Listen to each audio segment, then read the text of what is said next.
A blaze broke out Friday at the Bekjan Central Market in Shymkent. As reported by the press service of Kazakhstan Emergency Ministry, the two-story building caught on fire at approximately 4 a.m. More than 175 emergency department personnel were deployed at the scene, with the fire covering roughly 4,000 square meters of property. The flames were suppressed by 7 a.m. No victims nor injured were reported.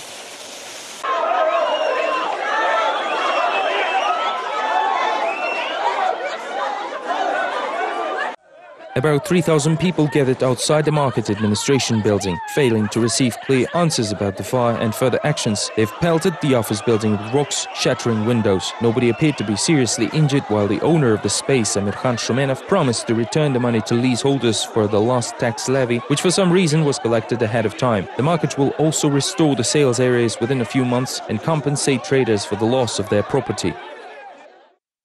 Penalties were already imposed on this market for violation of fire safety regulations, but we will make conclusions concerning this very particular case after a special commission clarifies all the circumstances.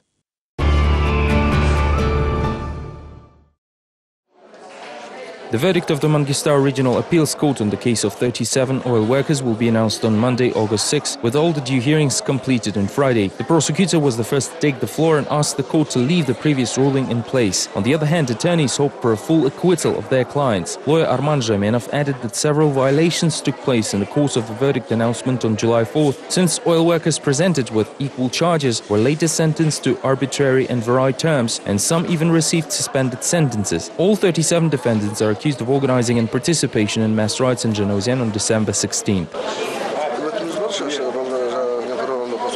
The hearing ended and the judge left the courtroom. Now we have just to wait for the verdict. Of course, I hope that my clients will be set free because, for example, one of them has an underage child and two brothers who are under his custody.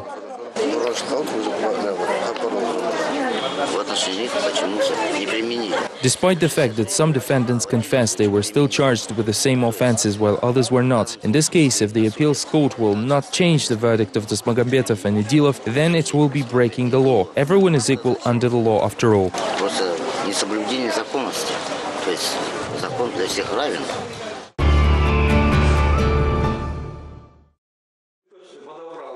Parents found insults and defamation targeting Kazakhstan's President Nursultan Nazarbayev in the textbooks of their children who study at Atrau branch of the Almaty International School. It severes both local pupils and children of foreigners who work in the country. On Friday, lawyer Nurjan Zholbolov, representing the families, told reporters about the necessity for inspection and examination of textbooks, quoting parts of Jim Kerrigan's Growth and Influence of Islam in Central Asia. С помощью переводчиков перевели несколько страниц, в котором, вот, например, имеют место такие вот фразы. I was given this translation. Nursultan Nazarbayev has privatized the country's property for himself and his inner circle. I believe this information is false and our kids are being brainwashed.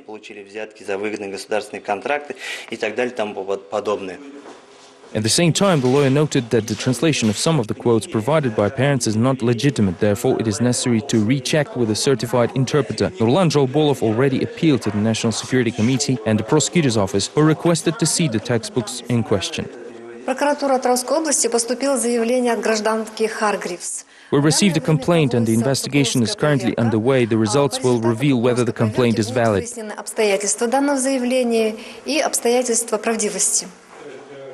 Should the translation of the quote revealed to be correct, the leadership of the school will be prosecuted, says the Atrau prosecutor's office.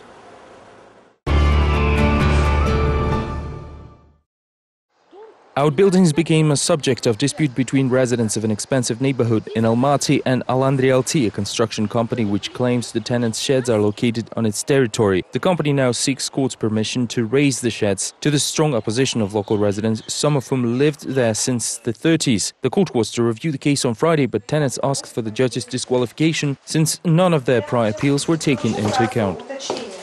The blueprint is registered at the Bureau of Technical Inventory, with all the outbuildings clearly marked there. I specifically refer to the sheds in question. How can one take people to court trying to deprive them of their property?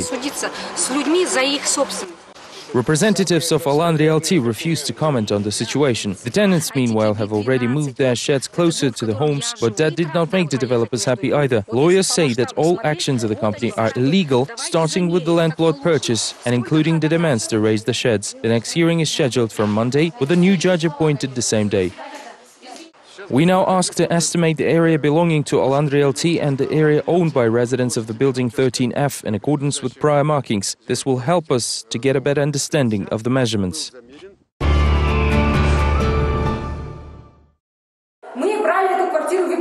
We took the mortgage loan to buy an apartment. We've been paying it off for 5 years. We have to cover the mortgage by 2027, but we haven't received any notifications.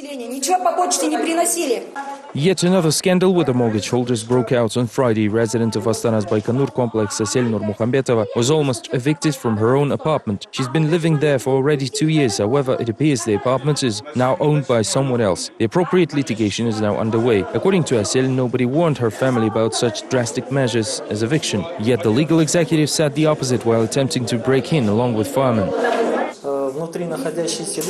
During the enforcement procedures, the people inside the apartment refused to open the door, and we have video to prove this. Therefore, we had to smash the door open. As to whether this is legal or not, Article 126 says the court officers can do this in the presence of witnesses.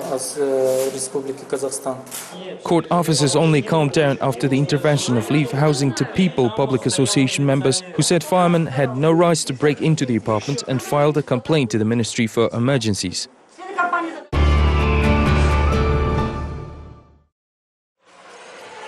Kazakhstan boxer Gani Zhailaov won the fight against Sailom Ardi from Thailand in the first round and then faced Jaib Kagwang from India. In the past two matchups, the boxers have each won one time, but this time Zhailaov clearly dominated for the final score of 16-8. In the quarterfinals, Zhailaov will face another of his old competitors, Yasnier Toledo Lopez from Cuba, who won silver at the World Championship in Baku, Azerbaijan. Unfortunately, Ilya Suleimanov lost against the last World Championship finalist, the UK's Andrew Selby, while the captain of the Kazakhstan team, Serik Sapiyev, advanced to the quarterfinals, winning the fight against Yasuhiro Suzuki from Japan.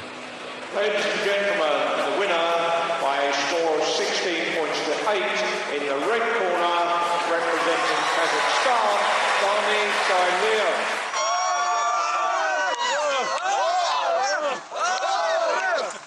Alexander Vinokurov's great Olympic performance elevated Kazakhstan's rating in the global sports community, says Vladimir Rymyga, the head coach of the national cycling team. Vinokurov's victory brought Kazakhstan into spotlight and raised the interest of cycling inside the country. Мы идем, и люди, когда увидят, что это Казахстан, у них ассоциация, о, Казахстан, Винокуров. Everyone recognized us when we walked through the streets of London. People cheered at us and shouted, "Vino, Vino." Болельщики, в том числе казахстанские. On August 3rd, Kazakhstan collected another gold medal, its fourth. Weightlifter Svetlana Podobedova, competing in the 75-kilo weight class, won a dramatic battle against Russia's Natalia Zabolotnaya. In the end, the results were so close, medals were decided by just 220 grams, the difference in the athlete's body weight. Along the way, Podobedova has also claimed a clean and jerk Olympic record. In the past, Podobedova competed for Russia until 2006 and returned as a member of Kazakhstan team in 2009, after Russia opposed her participation in 2008 Beijing Olympics.